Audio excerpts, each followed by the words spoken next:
शब्द गाने लगे।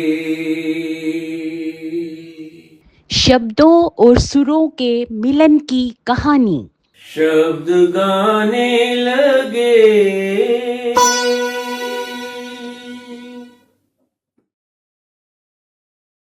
मुझे पूरा विश्वास है कि आज का एपिसोड बहुत दिलचस्प होने जा रहा है।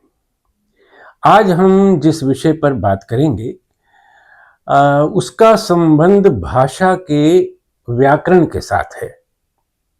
अब आप कहेंगे कि व्याकरण का विषय दिलचस्प कैसे हो सकता है?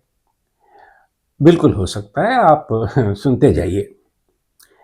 ग्रामर में एक चैप्टर होता है जेंडर, जिसे हिंदी में लिंग कहते हैं। जेंडर दो तरह के होते हैं, मैस्कुलिन और फेमिनिन, पुल्लिंग और स्त्रीलिंग। अब इंग्लिश में तो सीधा सा हिसाब है कि जो मेल है उसके लिए मैस्कुलिन वर्ड आ जाता है, जो फीमेल है उसके लिए फेमिनिन वर्ड आ जाता है। लेकिन हमारी भाषा में, यानी हिंदी, उर्दू या जो भी भारतीय भाषाएं हैं, इनमें निर्जीव वस्तुओं के भी जेंडर होते हैं। जो ना तो मेल है ना फीमेल है, उनका भी जेंडर है। जैसे हम कहते हैं आकाश नीला है, तो नीली तो नहीं कहते। इसका मतलब क्या हुआ कि आकाश पुल्लिंग है। और धरती घूमती है, तो धरती स्त्रीलिंग हो गई। इसी तरह से हम कहते हैं पानी बहता है और हवा चलती है। अब किस शब्द को हम पुल्लिंग मानते हैं, किसको स्त्रीलिंग मानते हैं, क्यों मानते हैं, इसका कोई कारण या कोई लॉजिक तो नहीं है। बस इतना ही है कि जो प्रचलन में आ गया सो आ गया। लेकिन दिक्कत तब आ जाती है जब कोई ऐसा शब्द आ जाता है जिसे कुछ लोग पुल्लिंग मानते हैं और कुछ स्त्रीलिंग मानते हैं। ऐसे ही कुछ शब्दों की बात मैं आज करने जा रहा हूं। पहला शब्द हम लेते हैं पवन।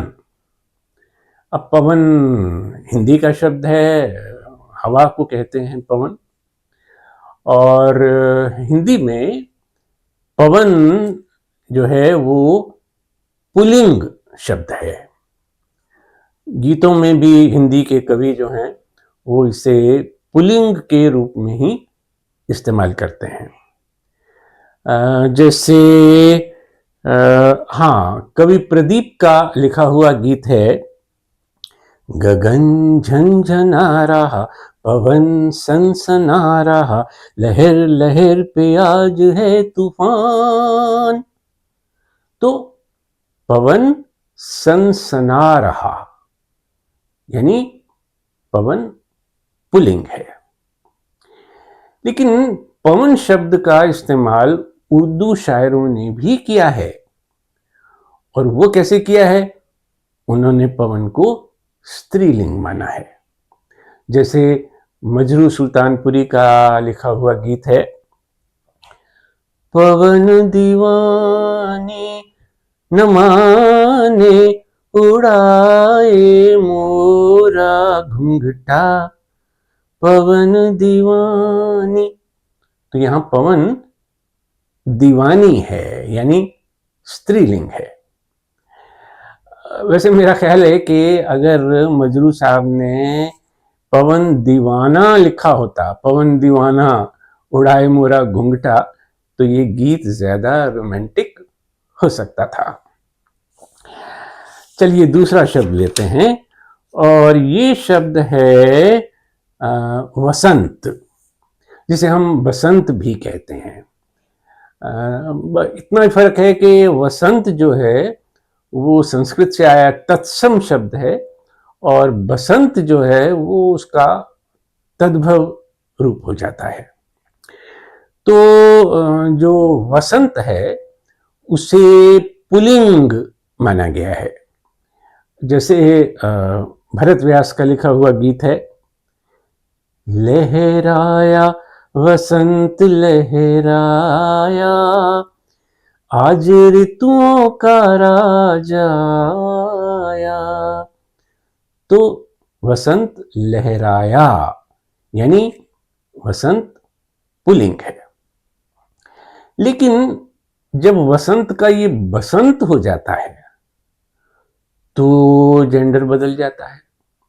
अब प्रेम धवन का लिखा हुआ गीत है, आई झूम के बसंत झूमो संग संग में, आई झूम के बसंत। यहां बसंत जो है झूम के आई है, तो ये तो बसंत तो फिर स्त्रीलिंग मान लिया। तो यहां ऋतुओं का राजा नहीं है, ऋतुओं की रानी हो गई है बसंत।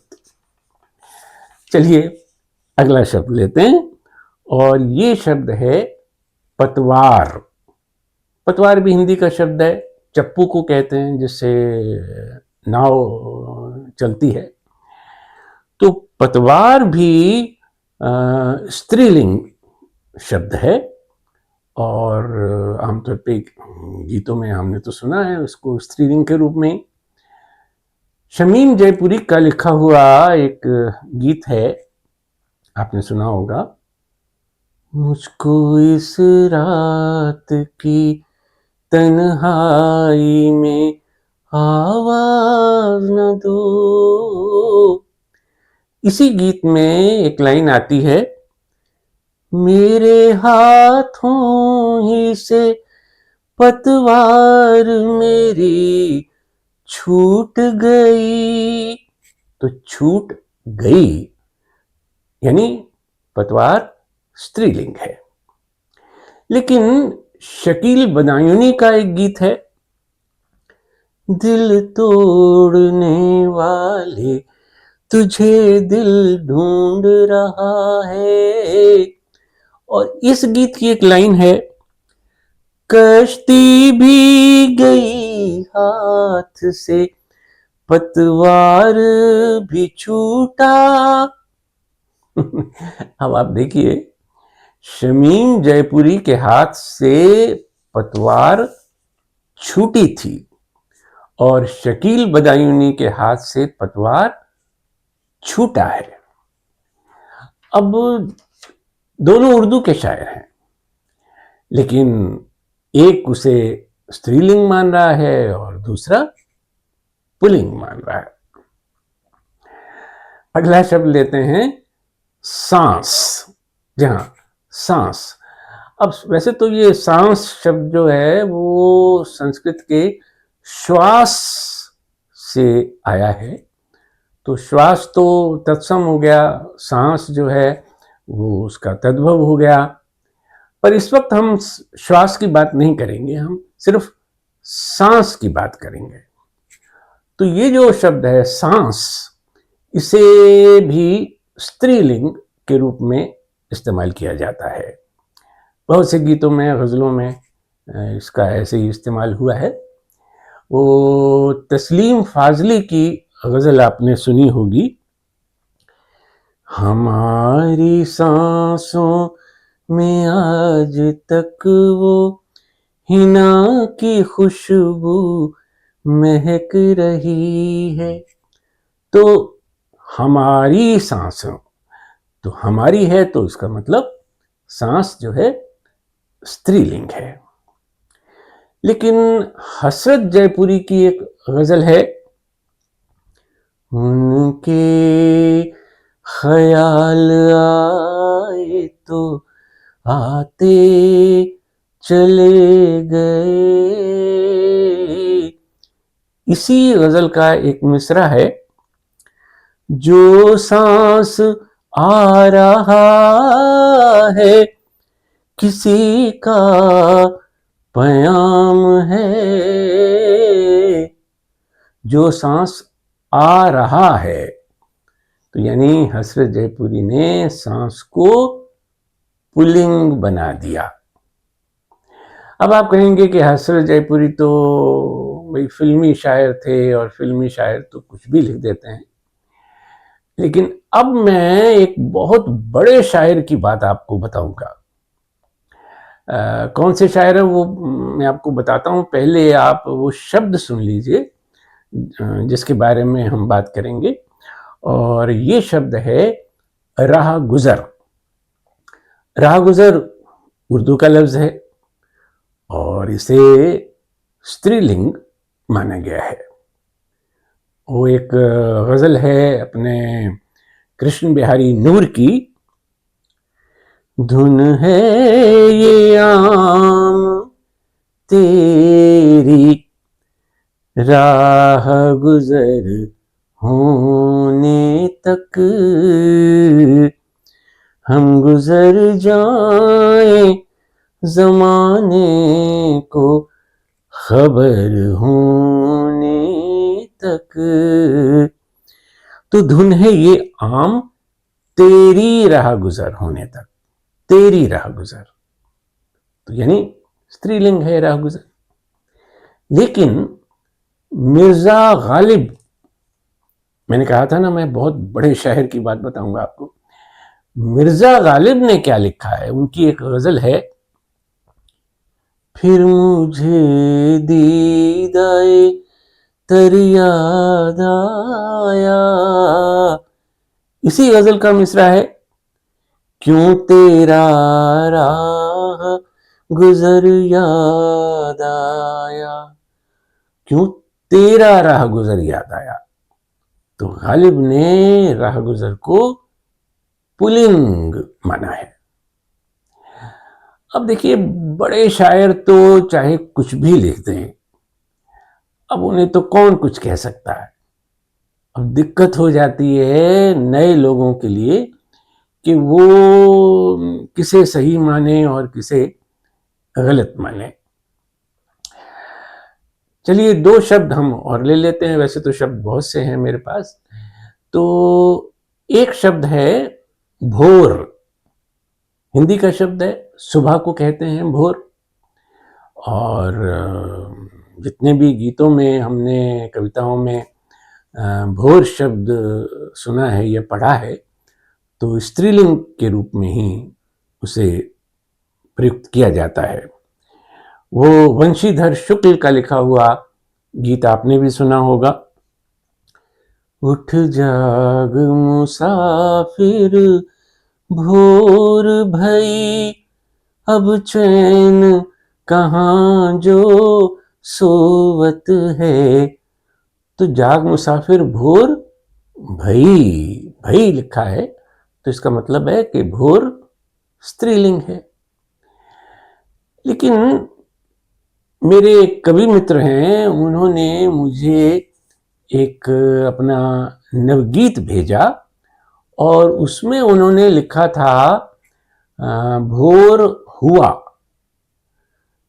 तो मुझे बड़ा अजीब सा लगा। मैंने उनको मजाक में कहा, मैंने कहा अच्छा वो बिहार के हैं, तो मैंने कहा तुम बिहार वाले क्या करते हो, जेंडर में बहुत गड़बड़ करते हो, ये भोर हुआ थोड़ी होता है, भोर हुई होना चाहिए। तो कहने लगे भाई शब्दकोश देखिए। मैंने शब्दकोश देखा और उसमें मुझे भी हैरानी हुई देखकर कि भोर स्त्रीलिंग नहीं है, पुल्लिंग शब्द है। अब ये कैसे हो गया? अब शब्दकोश कह रहा है कि पुल्लिंग है और गीतों में तो हमने उसे स्त्रीलिंग के रूप में ही सुना। तो ऐसा ही एक और शब्द है और वो शब्द है सरगम। अब सरगम को भी जितने भी गीतों में हमने सुना है, पढ़ा है या कविताओं में, तो सरगम भी हम तो जानते हैं कि ये स्त्रीलिंग शब्द है।